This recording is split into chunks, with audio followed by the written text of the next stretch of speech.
Hey guys, thank you so much for clicking on this video. The fact that you're willing to sacrifice a few minutes out of your day to watch my content really does mean the absolute world to me. And today we're going to be talking about a series that I have thoroughly enjoyed, and that is Sweet Home, which has just been released on Netflix. So guys, let's just jump right into it. Sweet Home blew me away.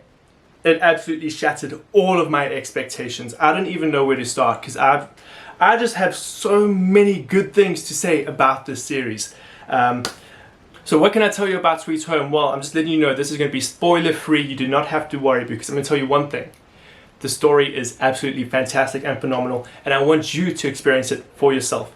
But Sweet Home is actually a South Korean series, which absolutely I loved. I really loved it. I loved the unique setting and being exposed to this new culture. It was absolutely awesome in my opinion.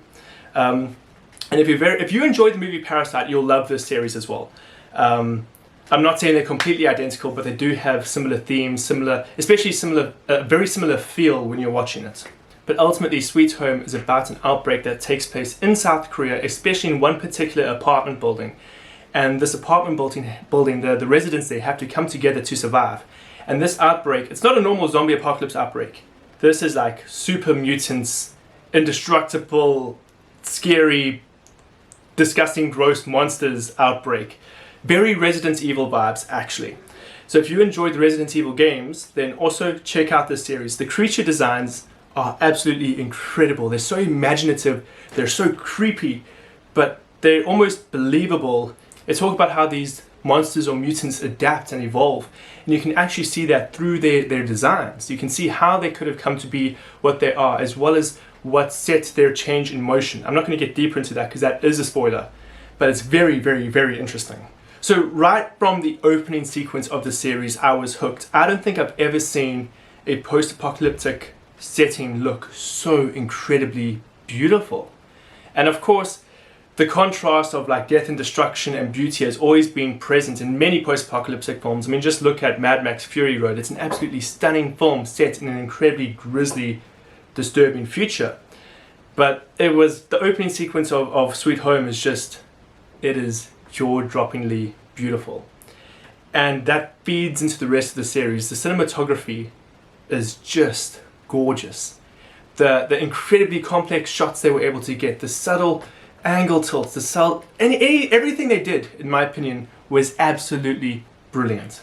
So the cinematography was just absolutely amazing, and it kept you engaged the entire time. Even in the shots or the sequences that might have been a little bit slower than the rest of the series, they were just shot so incredibly well that you were constantly engaged with everything that you were watching. Go away! I love you. I love you too, go away. You gotta put these in the video. Okay, fine, I'll put in the video just for you, Jared. Quick plug. RJL Gaming. RJL Gaming. So I've already spoken about the cinematography. I want to talk about the soundtracks as well. I was blown away by the soundtrack because the original score is absolutely fantastic. It really immerses you in the environment and in the story, and you can feel what the characters are feeling, which is always great. I love it when a good score complements a good story.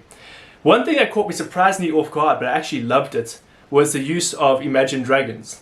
For the first few episodes, they just continuously used Warrior. And it worked. It worked surprisingly well. It's in stark contrast to everything else they use in the series. And they may have overdone it in the 4th or 5th episode. But it really, when that song was played, you know there was going to be a triumphant moment, or definitely an incredibly tense moment. There was a lot on the line, but these characters were willing to stand up to fight. And it really got you going. The first time I heard it, I was like, ooh, this song sounds a little bit out of place. But as the scene unfolds and it unpacks, you get really into the scene. It's really engaging. I thoroughly enjoyed it. This series is incredibly atmospheric and tense. If you enjoy post-apocalyptic series or even things like The Walking Dead, I really suggest you watch this series. It's listed as a horror and a drama. I never once got particularly scared to the fact that I was like, oh, this is a really good horror. I was never scared that way, but it definitely does have horror elements. It is designed to keep you on the edge of your seat. It is designed to scare you, but I never once actually felt particularly scared of what was happening on screen. I did care about the characters, and I was hoping that nothing bad would happen to the characters. But I myself never once got scared while I was sitting in my seat going, oof, oh, you know what? And I'm not gonna lose sleep over it tonight. This horror series isn't going to keep me awake. But if I was in the position of the characters, I would be terrified. I definitely would be. So just a little tidbit that might impact the way you watch this series. I watched it on Netflix, of course, in South Africa, and they've only got Korean audio. So if you're someone that doesn't like reading subtitles, unfortunately you're going to have a hard time watching the series because everything is just subtitles. They don't have an English dub. They don't actually have any other dub. It's all just Korean, which I actually really enjoy because the voice acting, well, just the acting in general, was phenomenal. And the sound design was just great. And I always have this debate with people when it comes to subbed or dubbed.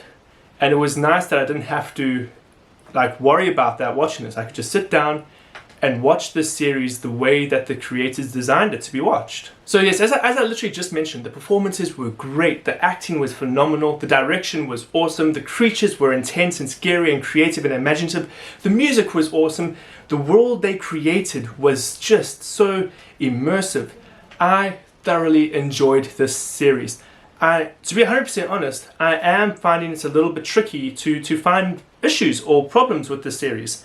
The only thing I can really say put me off at the beginning was definitely at the beginning of the series, in the very first episode, there's definitely an information overload where they're introducing you to all of these different characters, because there is a huge cast in this series. And of course, when you're introducing a bunch of characters, it's very hard to keep track of who's who. But after the first few episodes, you really start to engage with these characters and you understand their motivations, you understand who they are, and you can immerse yourself in their story. So all in all, guys, I would highly recommend this series. As I said, I was looking for something wrong, and that was the only thing I could necessarily find wrong with the series.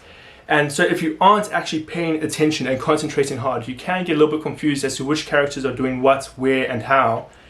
But if you're willing to put the focus into the series, you're going to be pleasantly surprised. But guys, thank you so much for watching this review. It means the world to me that you're willing to take time out of your day to watch my content. So thank you so much, and I hope to see you in a future video.